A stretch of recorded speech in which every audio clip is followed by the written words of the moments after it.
ہم اسکول پڑھتے تھے نا جب، تو پڑھنے کا تو شوق تھا نہیں، سب زمینداروں کے بیٹے ہم سب، کوئی تقریباً 99% ہم زمینداروں کے بیٹے، اور کسی کو شوق نہیں، اور جو 2-4 لڑکے تھے اس طرح متوسط گھرانوں سے وہ پڑھتے تھے بہت زیادہ، ہم نہیں پڑھتے۔ تو ایک تھا میلسی کا کھچی محمد خان اور میں،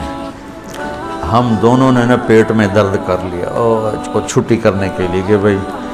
اسکول نہ جائیں۔ تو میں تھوڑا عقل مند تھا، وہ ذرا بالکل ہی بدھو تھا،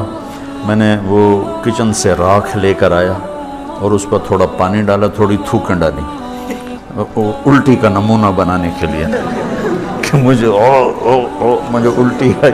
ہمارا جو سوڈن تھا نا وہ بڑا سخت تھا، بہت مارتا تھا، تو ہم دونوں نے نا بیماری کا بہانہ بنا کے چھٹی کر لی۔ اچھا اب ہم گپے مار رہے تھے، جب لڑکے چلے، پہلے ہم ہوں کرتے رہے، جب لڑکے چلے گئے ہم رضائیاں، سردیوں کا زمانہ تھا، ہم رضائی پھینک کے گپے شروع کر لی۔ کافی دیر ہم گپے مارتے رہے، میری چھٹی حص نے کہا کہ لگتا ہے اب ناظم صاحب آئیں گے چکر لگانے، وارڈن، تمہارے یہاں ناظم ہوتا ہے تو وارڈن صاحب چکر لگانے آئیں گے،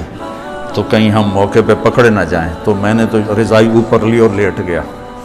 اور وہ جو تھا نا اس نے دیکھا میں باتیں بند کر دی ہیں، وہ بھی رضائی اوپر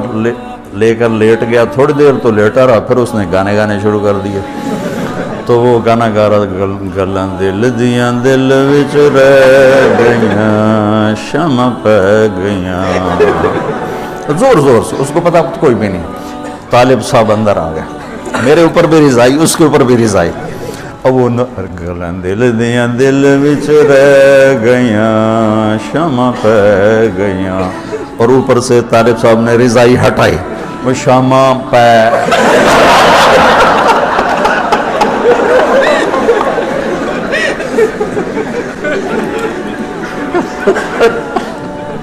اس کی اتنی ٹھکائی کی، انہیں اتنی ٹھکائی کی، میں تو پہلے سے ہوشیار تھا، لہذا میری تو جان بچ گئی۔ تو میں نہیں چاہتا ہوں تم محمد خان بن کے مجھے دکھاؤ، اس لیے میں نے اسی ایک آیت کو لمبا کر دیا۔ تو برائے مہربانی بچوں، اللہ کے واسطے ڈنڈی نہ مارو، ہم رائمنڈ میں پڑھتے تھے، مشقت کی انتہا دیکھی، اور جب چھٹی ہوتی تھی جی چاہتا تھا گھر چلے جائیں، اتنے تھکے ہوتے تھے کہ جی چاہتا تھا گھر چلے جائیں، لیکن اسی بات پر کہ شاید کچھ اللہ سے مل جائے اپنے آپ کو گھسیٹ کے چلے پہ نکلتے تھے۔ تو یہ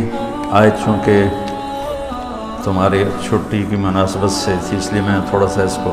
تفصیل سے بیان کر دیا کہ تمہارے اندر امت پناہ ہو، امت پناہ کیا؟ دیکھو، ہم